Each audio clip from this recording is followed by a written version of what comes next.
Good morning, ladies and gentlemen, and boy, do we have a super interesting story today. I get to talk a little bit about one of my passions, which is golf. And let me introduce Tyler Sullivan, who's the founder of Bombtech Golf, a fantastic golfing brand and e-commerce store, but has an even more amazing story to share with everyone and some fantastic nuggets on how to build multiple 7+ figure businesses. So Tyler, thank you so much for taking the time.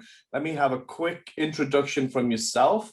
Can you just share a little bit in your words about the business? Yeah, I wish we were golfing, man. That's the post-COVID dream. Only podcasts on the golf course. That's next time. Next time you come out to LA, then we could do a longer episode and we'll just do the audio and little bits of video, but we'll do it on a golf course for sure. There we go. I'm in there. Yeah. So I'm an accidental entrepreneur. Never expected it to happen. This is 2011. I was in sales. I was doing like medical device, pharmaceutical sales, and I just was obsessed with golf. I grew up golfing, was pretty good back in the day, kind of fell out of love with it, in college, just didn't play. And then one of my buddies was like, hey, I'm going to this long drive contest, I guess we'd call it, or competition. You want to come? I'm like, dude, I haven't swung golf club in like 5 years. Sure. And I used one of his clubs and I qualified with a drive of like 340.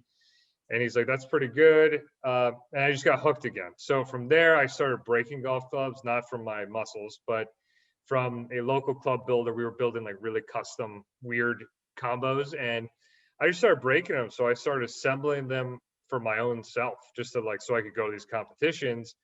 And through that process, I built one for like a friend of mine, and then I made the world's worst website. But I eventually sold one. And I was on a boat. And this is not a yacht. This is on Lake Champlain in Vermont on the small boat. And I got an email, and it was my first sale. And that was my first epiphany. I was like, whoa, I'm on a boat and I made money. So I said, let's do more of that. And again, this was an unexpected journey. And so let's pause there, because there's so many steps that you even went through to get there. One, totally, you had a passion that you followed, which was golf. Obviously, you didn't know how to monetize it. You're not going to make the PGA Tour. It's no chance.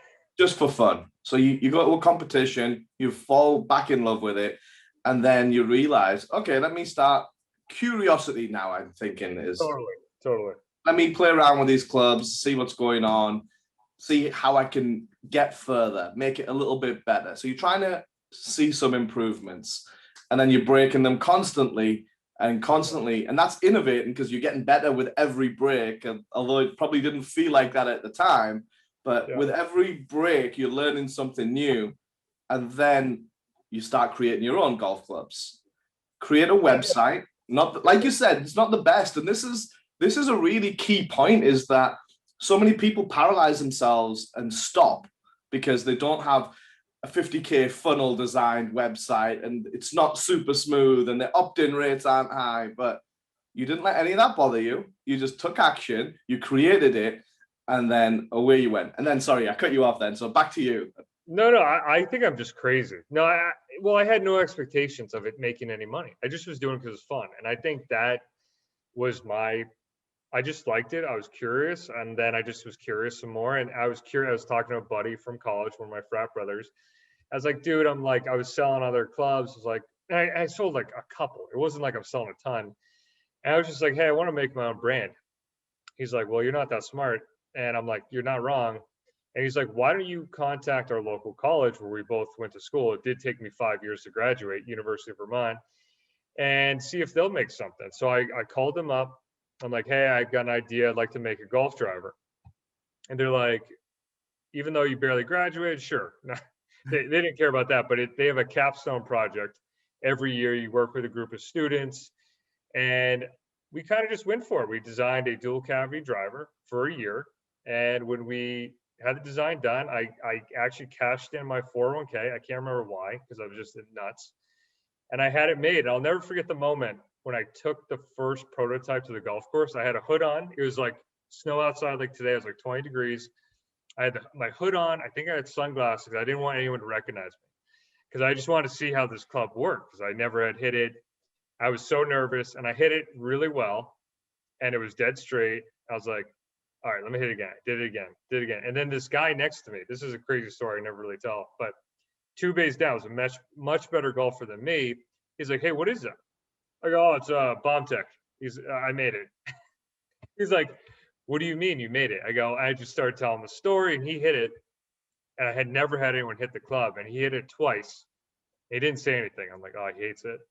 And he goes, how's this possible? He goes, I'm hitting it better and straighter than my other club. And he actually bought the club. And that was like my first, like, oh my God, this is this. And then it was just momentum. And all I did from there was document my journey on Facebook early days with good timing. And I had some life events in the middle, like getting fired from a day job that took side hustle to full time, just the motivation. You know? We'll break that down as well, because there's some good points. But if we just rewind back to the point at which you reached out to your college, so this is a really key point that I want to talk about, and it's you being resourceful. You don't have a factory or a workshop or a multi-million-dollar budgets like TaylorMade and Titleist and all these huge companies, right? But you have the whereabouts to speak to a friend or a mastermind group or whoever, right? Your circle of influence, pitch the idea, get some feedback. And then from that, you were like, oh, I've got this resource. So you became more resourceful very quickly. And then that enabled you to take the step. Obviously, yes, then you had to put in money and develop it and things like that. But without that initial step of thinking outside the box and saying, hey, who already has the tools that I need, or who can help me accelerate this just to the next version along or the next step along, rather than, oh, I need 500,000 to get this prototype into an actual stick, right? You don't overthink it. And that's one of the things I really admire about you, is that you don't paralyze yourself with overthinking things. You just go and do it, which is an amazing quality in itself. Yeah, I think I kind of got that work ethic from my parents. They owned a diner, so my dad would work, 3 a.m. till 2. And then we had a steam cleaning business. We go steam clean carpets and pick up trash at night. So it's just one of those things where I saw him always doing that, and my mom always working. So to me, I don't know, I just always thought there was more. And again, I had no vision of me selling a single club. It just kind of happened. I started just doing things. And like what I tell other people, like, they're like, how did you start? Can you help me? I'm like, no, just do what you're already doing. And if you really want it, you'll figure it out. And I just started documenting it. And this was early days Facebook, where I could get traction. And I just started telling my story and asking questions. And that was like my curiosity to the next level of like asking my potential customers, like, what color club would you play? What loft do you play? Where do you play? How often do you play? Just asking questions I wanted to know to make a product, and they felt like they were part of building it. And that was that genuinely does make them a part of it, because that feedback that you got from them helped determine the aesthetic of it, the color of it, the loft of the first one, before you then have multiple options. So it was a good accident. Okay, so then let's fast forward a little bit from now. You're making a few regular sales, let's call it. Yep. And you're turning this thing into a real business. You mentioned along the way, you at the time, this is all while you had a full-time job. Absolutely, yep. And you were doing this as a full side hustle. So let's talk about the tipping point from full-time job to kind of being let go and pivoting fully into this. Yeah, that was probably the hardest year of my life. So, I had a great job. I moved from pharmaceutical sales that had layoffs every couple of years to a Vermont company that I thought I'd be at for the rest of my life. Good salary, sales director. I doubled their sales. And Bombtech was side hustle. I was doing like 10, 15K a month, which may sound like a lot, but if you're doing physical products, it's zero, because we got to throw all that money back.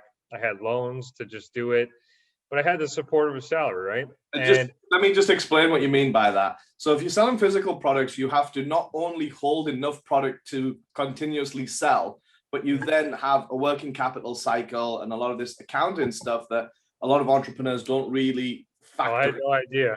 And then marketing spend, and then all of this other stuff on top of that. So when you get down to the real free cash flow number, which is the best metric to use, there's not a lot of that left over. And you have to then invest that in. It's not as if you can take it out. You got to get to a critical mass before you can start taking out distributions. That was a hard lesson for me because I was like, where's the money? I'm like, we're crushing it, 15,000 a month. I'm like, that's more money than ever. But I didn't realize how cash flow really worked at the time. And what I did as a workaround was, because I was so broke, I did a lot of pre-orders where I would have people pre-order product that didn't exist yet.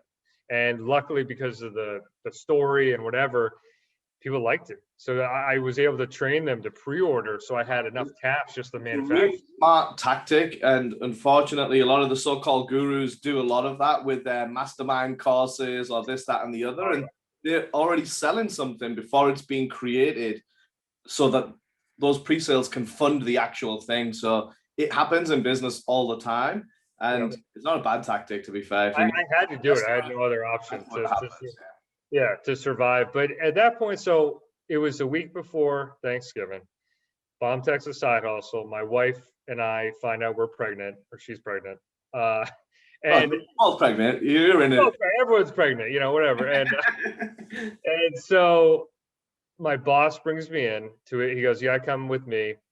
And brings me down to HR. I'm like, "This isn't good." He's like, "All right, today's your last day, and your last paycheck's last week." And I was like, "Let me go get some water so I don't knock you out." I think I said something to that effect because I didn't see it coming. I cooled off. I got water. I came back. I said, "Listen, I need to be paid all my bonuses." And I said, at first I said, "What's my job?" He goes, "To sell." I go, "What are sales?" "Oh, they're up 100%. How did I do my job?" And him and I just butted heads. And it just was, he came in as a new boss. Even though I was crushing it, doing my job, doubled sales for the company, I still was fired. And that was such a kick, a kick in the stomach that I was like, I don't know if I can ever work for someone else again. And the year from getting fired to having my first kid to like scaling Bombtech was the most stressful year of my life. And I worked probably 20 hours a day, 7 days a week with a newborn. I don't recommend doing that. By the way, repeat that one more time, Sully, so people can really understand what you just said. Yeah, it was the hardest year of my life. It was 20 hours a day, legit, 7 days a week for like, I think it was a couple years. I can't remember, but it was with a newborn. It was not, don't do that. But I had to do it to make it happen. My wife, thankfully, was so supportive, and she's like, "You're going to make this thing happen." And I don't know why or how she decided or thought that was a good idea. And it was so much immense pressure. Although I was doing all the wrong stuff, I just had to figure it out. So I did everything wrong.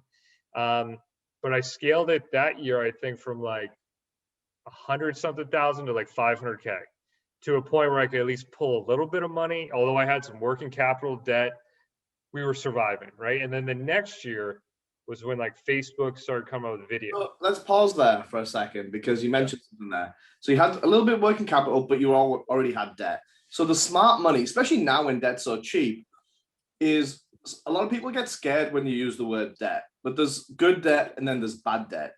And in a business like this, once now you've got a proven track record, you've been doing it a few years, you've scaled it 5x, there's enough there for you to go out and actually get some favorable terms on debt and not be kind of paying a ridiculous amount for it. And that will allow additional leverage within the business to take a little bit extra pressure off you, right? Because you've mentioned a lot of things. You were working 20 hours a day for around 2 years with a newborn, and people overlook that hard work that had to go in, the amount of hours, and more importantly, the amount of failures you had to have in order to get the success. People give up after 5 or 10 failures, and it's like, no, you just got to keep going until you get that success. So it's very clear when talking to you that you have this focus and determination to keep going until you get there. And that's a really great quality to have. I don't know where I got that from, but I tell you, that pressure will make you do anything. And it was like, I don't know. I think it may be DNA or my parents, is I still feel like that today, where I'm like, I always want to be working and focused and moving forward. But, to continue the story, it's, we had some success. We started growing it. But again, I needed more cash to grow. So the next year we did like 1.2 million. I started being able to hire people. And then I started finding experts, right? So like now I'm like realizing I'm not that smart. Like I'm smart enough to get it to 1 million. And that's like my big advice. Not that I'm a big advice giver, but it's always like you need to know how to do everything in the business well enough to hire and fire. And for me, I got to that point with like Facebook ads, with, you know, manufacturing, with customer service, with sending emails, just like the core parts of ecom. And it allowed me to finally find someone better than myself on the marketing side. So I hired an ad guy who happened to be a legend. And that year we went from 1 to 4.2 million. And that year was like a whirlwind because we were still assembling them and it was just a mess. And then we systematized, we scaled it, barcoded products, went to 6. And then I took a major step back and I fired the guy who got me there because I lost touch of what was real. And I did not know the metrics anymore of what was working in ads. And that was a big learning for me. And I had to dive back in and learn Facebook ads from day one again to then hire someone. So that was another mistake I made. But I'll say that the next big epiphany to roll into it, like we're having success, things are good, doing 4 to 7 million, 4 to 6 at that time. I had another kid come in and I was still working on it. I said, this is too much. Let me pause you for a second there, Sully. There's a lesson here. There's many lessons there, but let's just pick on one of them. And it's that you got to know enough of a base foundation level to know what you know and know what you don't know. And then that will help you to identify the areas of weakness and then also the areas in which you need to improve the most, and hire and bring in the right talent. And if you don't have the money to hire talent, you can bring them in as an equity partner or as a co-founder. There's multiple ways to do it. It's not all straight cash, right? So don't be like the people listening. Don't get paralyzed about, oh, I don't have the money to afford someone. But okay, there's many ways to get the deal done. But that person came in, and what were your numbers? You went from 1 to 4 in that first year with that higher level person. Just doing some stuff that was so simple. He could just come in, made a couple tweaks, and it was like, because we had the core there, you know. So yeah, 1 to 4. So 4x your business just by having one right person. Yep. And then from there you can kick on, and obviously there's other mistakes along the way, but the key point of what I'm trying to get to is an individual or an amazing entrepreneur can drag a business from 0 to 1 million, and we see this all the time. What happens at that point, and it doesn't have to be 1 million, but in and around, let's say 1 to 3 million, you could get there. But in order to scale to the next level, let's say 1 to 5 or 3 to 7, whatever that next level is for you, you have to bring in better team, because it's all about a team at that point, because one man cannot run that type of show very often. Maybe there'll be one-off unicorn that can, but generally speaking, that's not the case. So it's like, and that's how we grew together CFO, because we saw that need that companies can't really afford a $300,000-$400,000 CFO, nor do they need a full-time CFO, but a fractional CFO will help guide the numbers side of that business, where the entrepreneur traditionally, at least, is not so focused on bookkeeping and finance and numbers in that regards, as opposed to the sales and the marketing and kind of the fun, sexy stuff, let's call it. So that's exactly what we do to come in and start scaling businesses the right way, as we say it, from a numbers perspective. So sorry, back to your story. Child number 2, what's happening now? Yeah, it's just another epiphany that may be helpful. So yeah, you got to have good process. And I outsourced, 3PL for shipping and had these marketing guys in specific spots. But for me, I was still working a lot. This was like year 6 in the company. Had a traditional office, it was still a lot of work. So when I was having my second kid, I said, I need to take a break. So it really forced me, again, these are all things, if you told me back then, I would have probably not listened, but it forced me to set up the systems to get out of my own way. So I took 6 weeks off before I had her, and sales went up. And that was my real next big epiphany. I was like, you know what? I'm not that important anymore.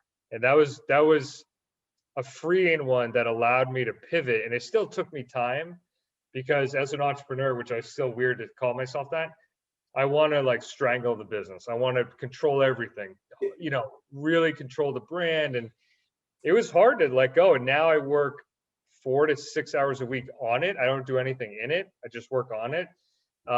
So my hourly rate would be the highest it's ever been, but now I've got the right people. You know what I mean? So let's stop and dig into what you just said, because there's some amazing things going on here. One is there's a distinction between working in the business and on the business, right?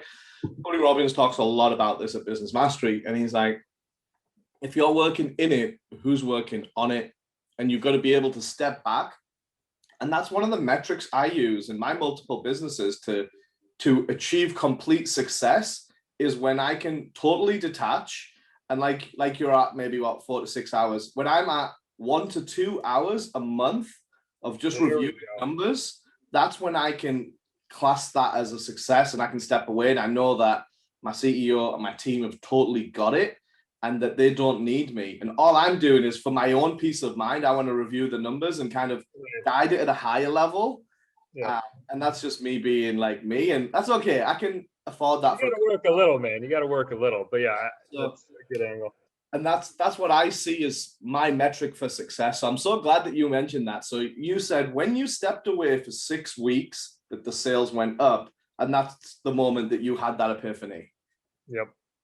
Yeah, and now it's funny. Like our biggest sales days, I don't even know they're our biggest sales days. You know, like we just launched a bag the other day, and I got a ping from the ad guy. He's like, "Dude, we had a sick day," and I was like, "Oh, we did?" So I didn't even know. So that's how I know now. So I deleted my Shopify app. I deleted Facebook. Like I did all this stuff that I was in it, like just overanalyzing. Couldn't help yourself if it was still on your phone, right?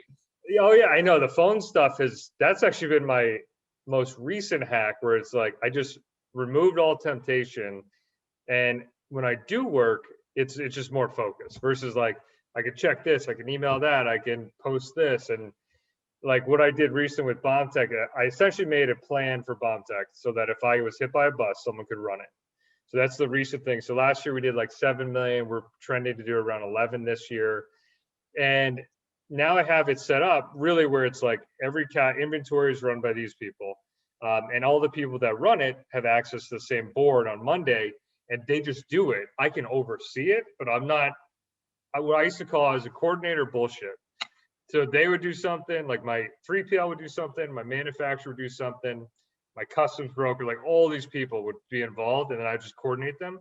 So I said, screw it. We're going to put you guys all in one place where you can just do what you have to do. And now I'm like, okay, they're doing it. Everything's being shipped. They have the packing slip, the ASN, 3PL's got it. I'm out. So that, and I really wanted to set it up so, this is morbid, but like if I got hit by a bus, would it continue, or could my family sell it, or whatever they want to do? You know, that's a really good point, because when we help a lot of our clients exit their companies from the tax side, and we don't do so much on the strategy side, but one of the key things that determines the value of the business is, one, if this owner steps away, does the business fall apart? Is there good standard operating procedures? Like, how well does this business run independent of the person or the entrepreneur that's created it? So when you get to that stage, you now have a tangible asset that is saleable. Whereas, not that you necessarily want to do that, but if you have that in mind, it means, one, it frees up your time. And then when you said another key thing, when you do work on it, you can really focus in on the few tasks that you need, and you get them done so much quicker because you're not surrounded by noise anymore now. So you're like, okay, I need to do these 3 things. Boom, boom, boom. Let me get them done. Now I'm back to playing with the kids, or I'm back on the golf course, or whatever it is you're doing. And you're not caught up in, oh my God, I've got to speak to the 3PL, and then the packaging isn't right, and then the barcode came in wrong, and the other millions of things that go wrong day to day, especially in a manufacturing company as well. You know, it's even more than a service-based business. So let's kind of continue on and talk a little bit about how you then started the next 7-figure business by accident. We should call you the accidental millionaire. I love it. Yeah, that's really the truth. And again, this is, I don't, it just, things happen. They were in line with what I was already doing. So I started doing podcast interviews just because they were fun. It's like one of my number one things I like to do. And then there was case studies coming out on Bombtech. I think it was like Big Commerce Inc., Entrepreneur, Klaviyo, like a number of different like tech ones on how, like, you know, our growth. And again, this is like early D2C stuff. And I started just getting messages like LinkedIn, Facebook, like, hey, can you help me with my ecom brand? And I was like, no, all set. Good luck. It's too complicated. And I was too busy at the time. I was just grinding. I was like, there's no chance. And then my first employee ever at Bombtech, who was actually one of the engineering students at UVM, who actually became my first employee. The club he made, we did not make. But he was the most unique. Give him a hard time over that. I give him a hard time all day, every day. But so he was just a unique individual. I mean, he's like 20, young 20s, and he was working like 80 hours a week on his own regard. He would ping me at like 2 a.m, leaving the bars with like, hey man, I got this idea for marketing. Or hey, we should. I'm like, dude, what are you doing? And I loved it. I was like, this kid's just all in. And I was like, I've never had anyone like him. So when people started messaging me and said, hey, can you help? He was running all my email marketing. And we were doing like 40, 50% of revenue from email with Klaviyo. And he goes, do you mind if I help these brands with email? I said, dude, I want nothing more in your life than for you to crush it. And I was paying him decent, nothing for a 20-something, like 60 grand. I said, dude, if you want to do it, side hustle it and let me know in a month how you do. So he went out, closed 3 clients, which I was like, that's pretty good. And then he doubled their revenue in 30 days for all of them. I said, what do you want to do, man? He goes, I'd like to do more of that. I go, let me empower you if I can. So we actually transitioned him from an employee, my #1 guy at Bombtech, to starting his own business. And then we became partners. So from there, I just worked on the lead side, doing podcasts, telling my story, and then helped him with like my systems, my experience, build the company. So we went from, 3 clients to now we've got about 32. And, we work with ecom brands doing between 2 and 20 million a year. And we're doing like 160K a month we do have more employees, about 7. And it was all out of like just a demand, people asking me for help, me not wanting to fulfill it. Chris, a unique, my #1 guy, wanted to do it and empower him. Now he's making more money than he ever could. We've got a really great service, and it's like a, what's the word? It's just such a close thing we're already doing. It's not like I'm in left field selling leggings or something weird. This is ecom. People already asking me for help. Let's break that down, Sully, because there's some really good messages here. One, you've had some tremendous success. You've built up this individual who's been with you from day one, from the university days. You brought him in. He was your first employee. You kind of nurtured this guy and mentored him through, but you definitely seen something in him that he was so committed to the cause, and he kind of won you over in some regard, right? Absolutely. And then there was this demand coming in from, let's just call it external people, not necessarily in the golf world, but they're seeing your success and they obviously want you to mentor them and have the same type of success that you've had. So there's this demand coming in and you can't fill it because you're too focused on your business, right? Yep. And then you've realized that, hey, let me think smarter, not work harder here. And then the kid comes along and fills the gap, but not only fills it, crushes it and continues to crush it. And now all of a sudden, from an accident of going to one golf tournament for the longest drive, you now have 2 multi-7-figure businesses. Crazy. Totally crazy. Yeah, it was never expected. And I think that's probably the biggest like thing, because a lot of people still ask like, what should I do? What's trending? I'm like, if something's trending, it's too late. But do something you're already doing. And that's like for other businesses, I get pitched all the time now. And it's like this agency was a natural evolution of what we're already doing. So it's just, I kind of just go where I'm attracted to go. I don't know how else to describe it. And now I am deep in the weeds in that business because we're trying to build a system to scale to the next level. But I realize, and I like that work, because it's not like I'm in doing emails, I'm building the system to standardize, to scale to 300 clients and 8 figures. So that stuff is fun, And that's cool, because now along the way you've realized where you really enjoy spending your time and where your mastery is, which is, I can build systems and processes all day long, and actually it's enjoyable and it's fun. And if you're doing it for your own business and you're reaping the rewards on both ends, then it's a win-win all around, right? It's been good. And I'll be honest, having 2 incomes, you would think, oh, you're doing well, great. But it is a stress reliever, because I mean, being all in with Bombtech, it's my baby, and it is a cash beast. I mean, there's no way to put it, because, we'll do, we did 7 mil last year, and now I've got 3 mil of inventory.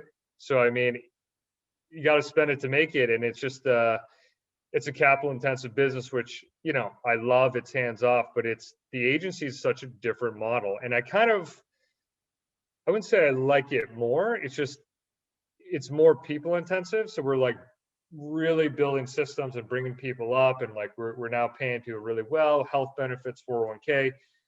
So at this point, I'm trying to look at it as like, I was fired from my job, right? And I hated that job. If I'm an employee, where would I like to work?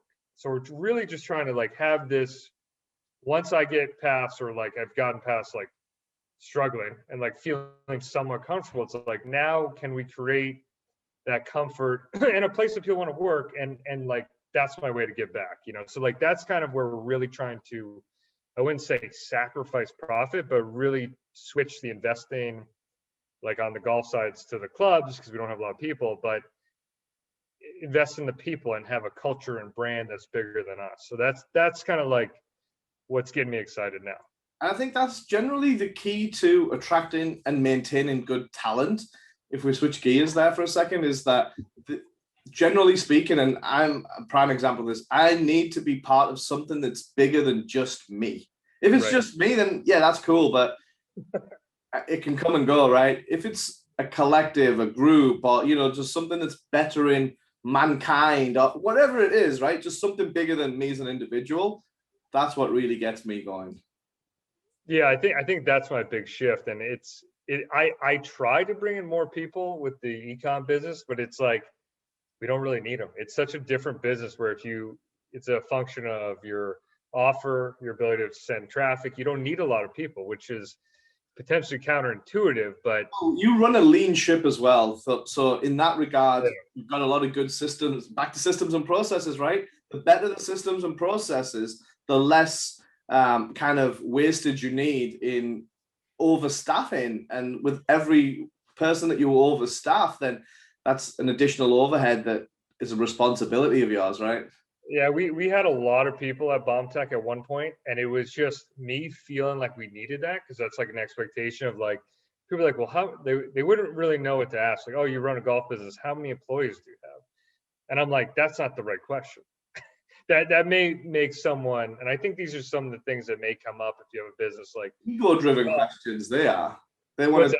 That's an ego-driven question, because they want to say, oh, I've got 50 employees or 150, but it doesn't really matter at all. Yeah, I think that was for me when it started to have success. I was like, well, I just need more people, and like, this is what's expected, this is what's normal. But I've went from that model, and I had less in sales with more people. Now we have more in sales with less people. And it's just swallowing that ego and saying, hey, I'd rather do 7 to 10 million with 2 people and make more money and not have waste. You know what I mean? Whereas, I don't know, like the agency, you need them. It's a service. So it's just a very different business. We can make it more efficient, but it's just different. So I proudly say 2 employees now. And rightly so, because I think you hit the nail on the head. Depending on what industry you're in and what you're actually providing, whether that's a physical product or whether that's a service, like a service-based business is time-based, right? You have to have a set amount of time to get the work done. Now, whether you're charging based on time or based on value is a different thing, but generally speaking, you still have to get the work done physically, usually by a human. So that does take time. So Sully, as we look to wrap up, I like to end with one question. And that question is, if you had to split your success and apportion, let's just say 100% over these 3 factors, how would you split that up? So the 3 factors are drive, not a driver, but drive, skill, and luck. Oh, I'd say drive 70. Luck is probably 20, and 10% skill. Okay, fantastic. That's really interesting. I like getting into the minds of people with kind of splitting that out over some different factors. So thanks for sharing that. And then if people want to get in touch with you or with Bombtech or with Ecom Growers, what's the best way for them to do that? Yeah, so LinkedIn, I've been pretty active at Tyler Sullivan. If you're a golfer, obviously check out Bombtech Golf. And if you're an ecom brand, we work with, minimum 7 figures. Ecomgrowers.com, but love to talk ecom, golf, or anything else. Great. And we'll put the links to all of those below just to make it easy for everyone. So, Sully, thank you so much for taking the time to share with us. Your story is so inspiring, and I know it's going to help a lot of people. Thank you. I hope so. We'll see you on the course next time. Yeah, for sure. It'll be a great episode.